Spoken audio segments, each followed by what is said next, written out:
الله الرحمن الرحيم. اس کا جواب پھر کبھی دیں گے. اب ہم حضرت کے سوالات کا سلسلہ شروع کرتے ہیں. حضرت یہ بتائیے کہ آپ 4 اشروں سے حرمین شریفین میں گزارے ہیں، 44 سال سے مسجد الحرام میں درس دے رہے ہیں. کیا تبدیلیاں محسوس کرتے ہیں اسلامی دنیا بالخصوص عرب دنیا میں؟ گزارش یہ ہے کہ آپ جانتے ہیں کہ آج کل جتنی طاغوتی قوتیں ہیں اور جتنے فتن ہیں، یہود و نصارہ کی سازشیں ہیں، ان کے باوجود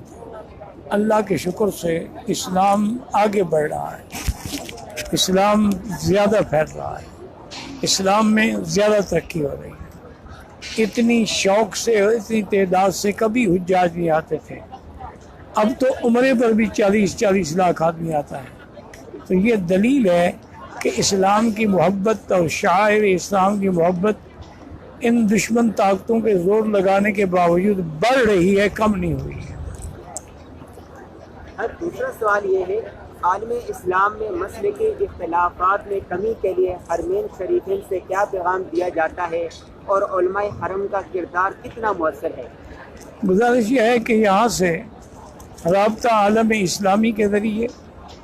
اور اسی طرح ریاست الحرمین الشریفین کے ذریعے پوری دنیا میں ائمہ جا کر خطاب بھی فرماتے ہیں، اور یہاں کے ہر حرم کے کونے میں بھی علماء درس دیتے ہیں اور بڑی وہ وضاحت کے ساتھ بتاتے ہیں. اور ان کی یونیورسٹیوں میں اور کالجوں میں بھی فقہ علی المذاہب الاربع 4 ائمہ کی فقہ پڑھی اور پڑھائی جاتی ہے. اور وہ یہ بات ببانگ دہل کہتے ہیں کہ ہم ان ائمہ اربع سے باہر نہیں ہیں، بلکہ فقہی مسائل میں وہ امام احمد بن حنبل رحمۃ اللہ علیہ کی تقلید کرتے ہیں. اور اسی طرح آپ دیکھتے ہیں کہ طباعت قرآن میں مصحف کے چھاپنے میں مختلف زبانوں میں تقریباً 13 زبانوں میں ترجمہ کر کے لاکھوں کی تعداد میں قرآن پاک جو ہیں وہ ہر سال حجاج بھی تقسیم ہوتے ہیں، جس کا پوری دنیا میں بہت ہی اچھا اثر ہو رہا ہے. تیسرا سوال یہ ہے کہ حرمین شریفین کے تحفظ کو لاحق خطرات کے مقابلے کے لیے اسلامی دنیا کو کیا کردار ادا کرنا چاہیے؟ سب سے پہلی بات تو یہ ہے کہ حرمین الشریفین کا تقدس اور حرمین الشریفین کا تحفظ جو ہے وہ ہر مسلمان کے ایمان کا حصہ ہے. حرمین الشریفین جو ہے وہ تمام عالم ایمان کے لیے ہے، اس لیے کہ اللہ نے ابتدا بھی یہی فرمائی ہے کہ ان اول بیت وضع للناس، ہم نے لوگوں کے لیے یہ گھر بنایا ہے، کسی خاص قبیلے کے لیے قوم کے لیے نہیں بنایا ہے. تو تمام عالم اسلام کے ہر مسلمان کا یہ فرض ہے کہ ان کے تحفظ کے لیے ہر قسم کی جانی مالی قربانی دینے سے دریغ نہ کریں. جہاں تک حرمین الشریفین کا تحفظ کا تعلق ہے، الحمدللہ خادم حرمین الشریفین میں تقریباً 32 ملکوں کو متحد کر کے ان کی اجتماعی فورس بنائی ہے تاکہ حرمین الشریفین کا صحیح معنوں میں تحفظ کیا جا سکے.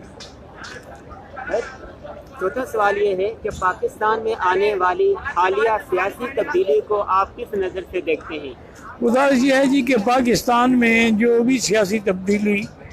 میری رائے میں تو کبھی وہاں سیاسی تبدیلی آئی ہی نہیں ہے. سیاسی تبدیلی تو وہ ہوتی ہے کہ جب کوئی آدمی اپنی آزادی کے ساتھ کام کر سکے. تو لہٰذا میرے نزدیک کوئی فرق نہیں پڑتا، نہ پہلی جماعتوں میں نہ آپ کی جماعتوں میں.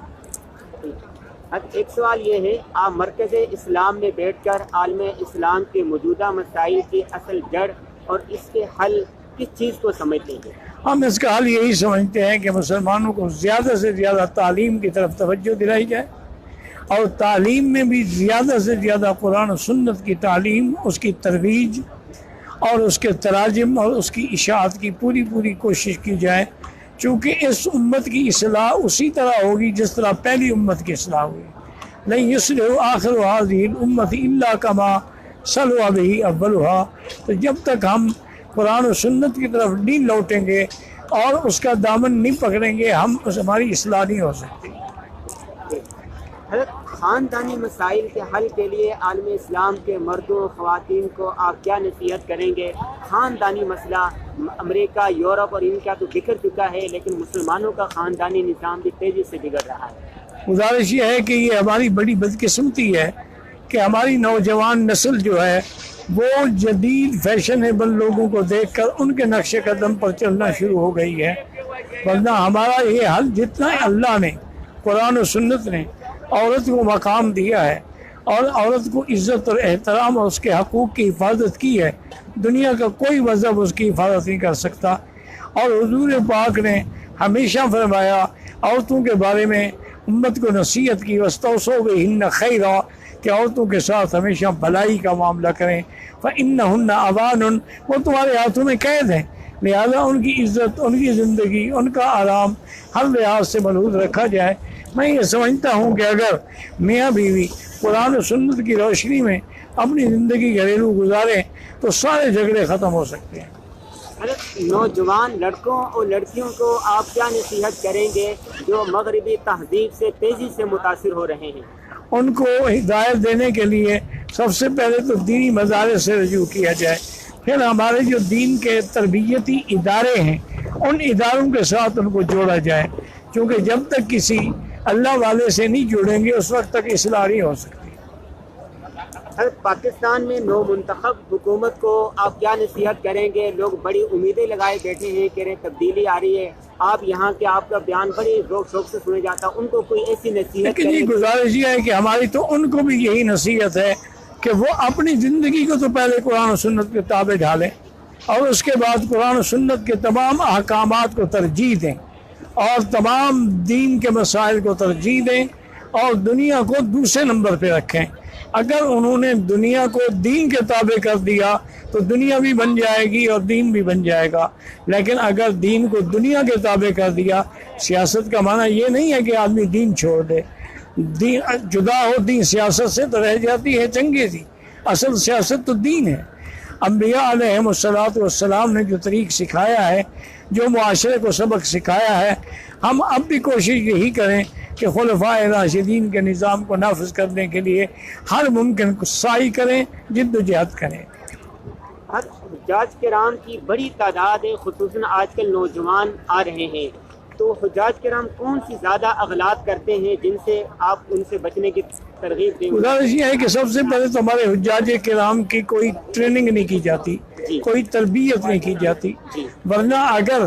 ہر ملک کے علماء حج کے آنے سے پہلے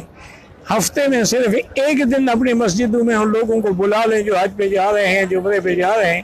اور ان کو حج و مسائل عمرے کے مسائل سمجھا دیں تو وہ بیچارے غلطیاں نہیں کریں گے۔ یہاں تو وہ لوگ آتے ہیں ان کو یہ پتہ ہی نہیں ہوتا کہ طواف کیا ہے، ان کو یہ پتہ ہی نہیں ہوتا کہ صفا مروہ کیا ہے، ان کو یہ پتہ ہی نہیں ہوتا کہ میقات کیا ہے، ان کو یہ پتہ ہی نہیں ہوتا کہ اجتباء کیا ہے، ان کو یہ پتہ ہی نہیں ہوتا کہ رمل کیا ہے۔ تو یہ ضروری ہے کہ سرکاری کمیٹیوں کے علاوہ علماء ذاتی کمیٹیاں بنائیں۔ میں ایک دفعہ ساؤتھ افریقہ گیا تھا تو وہاں کی جو اسلامک سپریم کونسل تھی، اتفاق سے ان کے جو چیئرمین تھے میرے والد صاحب کے شاگرد تھے، تو انہوں نے ہمیں بتایا کہ ہم نے اپنی سپریم کونسل اسلامک کو اتنا مضبوط کیا ہوا ہے کہ یہاں کی حکومت بھی کوئی فیصلہ نہیں کر سکتی، اگر کوئی آئینی معاملہ ہو ہمیں بھیجتے ہیں، ہم رپورٹ لکھتے ہیں، وہ پھر فیصلہ کرتے ہیں۔ انہوں نے کہا اس وقت تک حج کا ویزا نہیں لگ سکتا جب تک ہم رپورٹ نہ دیں، اور ہم ہر آدمی کو باقاعدہ 8 دن مکمل ٹریننگ دیتے ہیں اور پریکٹیکل طور پر بتاتے ہیں کہ طواف کیا ہے، عمرہ کیا ہے، احکام کیا ہے، فرائض کیا ہیں اور واجبات کیا ہیں۔ اگر اس طرز پہ ہمارے ملک میں بھی کوشش کی جائے تو کوئی مشکل نہیں ہے۔ ٹھیک، عوام کو اپنی اولاد کی بے راہ روی اور نافرمانی سے بچانے کے لیے کیا کیا اقدامات کرنے چاہیے؟ اولاد کے سب سے پہلے تو وہ اپنی اصلاح کریں، جب ان کی اپنی اصلاح نہیں ہوگی تو اولاد کی اصلاح کیسے ہوگی؟ اپنی اصلاح کے بعد اولاد کا تعلق جو ہے وہ دینی اداروں سے جوڑیں، دینی لوگوں سے جوڑیں،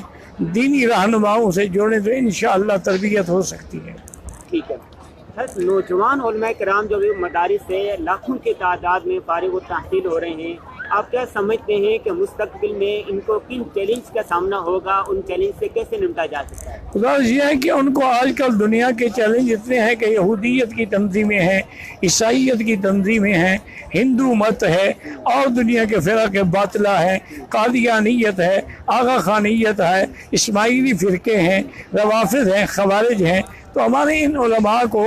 ان کے لیے پہلے تیار ہونا چاہیے، ان کے لیے ان کو پہلے استعداد پیدا کرنی چاہیے تاکہ وہ عالمی سطح کے مبلغ بن کے ابھریں، اور ان کو خاص طور پر عربی، اردو اور انگریزی پہ عبور ہونا چاہیے۔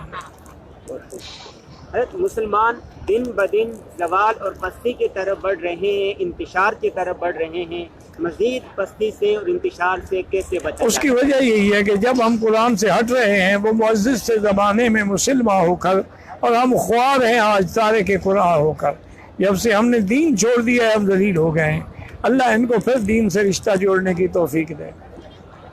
حضرت حرم مکی کی جانب سے آپ پوری مسلم امہ کو کیا پیغام دینا چاہیں گے؟ میری طرف سے صرف ایک ہی پیغام ہے کہ ہر مسلمان کتاب و سنت کا شیدائی بن جائے۔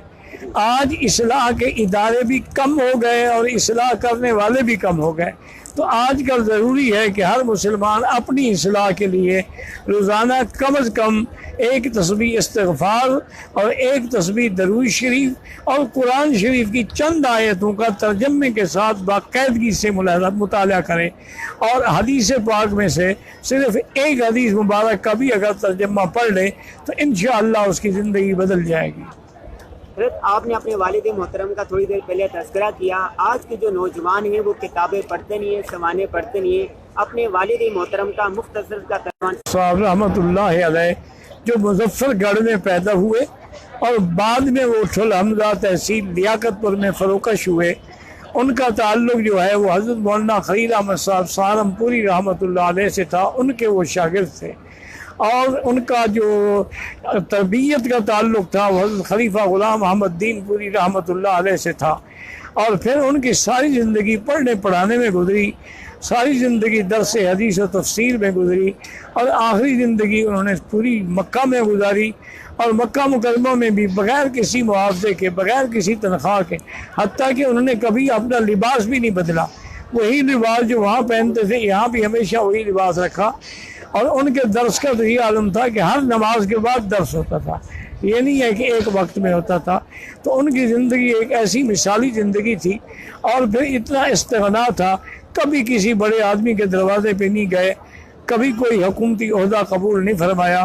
اور مجھے بھی یہی نصیحت کرتے تھے کہ اگر میری جگہ پہ بیٹھ کے پڑھانا ہے تو پھر پیسے کی لالچ نہ کرنا۔ اللہ تبارک و تعالیٰ اگر ایک گناہگار بندے کو گانے والوں کو روزی دے دیتا ہے تو جو اس کے نام کا ذکر کریں گے وہ بھوکے بنیں گے، ان کو بھی روزی دے گا، ان کو بھی کوئی کمی نہیں ہوگی۔ تو الحمدللہ اللہ کا شکر ہے ہم بھی کامل اطمینان کے ساتھ اپنے والد کے مشن پہ چل رہے ہیں۔ آپ کا درس یہاں پر کب اور کیسے شروع ہوا؟ یہ تقریباً والد صاحب کی وفات سے پہلے 1972 سے اس کی ابتدا ہوئی، 1974 میں والد صاحب فوت ہو گئے۔ اس کے بعد پھر جو والد صاحب کے درس تھے وہ میرے ذمے لگ گئے، اور اس وقت شؤون دینی ہوتی تھی، اس سے اجازت لے کے ہم نے درس کی ابتدا کی، اور اللہ کا شکر ہے آج تک بھی ہمارے ساتھ تمام جتنے ہمارے رئیس گزرے ہیں، شیخ بن حمید تھے، پھر شیخ صالح بن حمید تھے، شیخ عبید اللہ تھے، اب شیخ عبد الرحمن سدیس ہیں، اللہ جزائے خیر دے، سب نے ہمیشہ تعاون کیا۔ اچھا زندگی آخری سوال یہ ہے کہ آپ ماشاءاللہ یہ درس دیتے ہیں، ہزاروں لوگ شریک ہوتے ہیں، اگر آپ کے درس کو چینلائز کر دیا جائے سوشل میڈیا پر اور کسی چینل میں براہ راست دکھایا جائے، کیونکہ آپ سمجھتے ہیں کہ اس سے لاکھوں لوگ مستفید ہو سکیں گے؟ اس کے لیے بالکل میری طرف سے تو کوئی رکاوٹ نہیں ہے، لیکن اس کی طرف سے جو آدمی جو چینل یہ محنت کرنا چاہتا ہو اس کو چاہیے کہ شیخ عبد الرحمن سدیس ہمارے جو رئیس الحرمین ہیں ان سے رابطہ کرے، یا اپنے ملک میں سفیر سعودی کی معرفت اپنی یہ ریکویسٹ ان کو بھیج دے تو انشاءاللہ کام۔ يا أيها الذين آمنوا اذكروا الله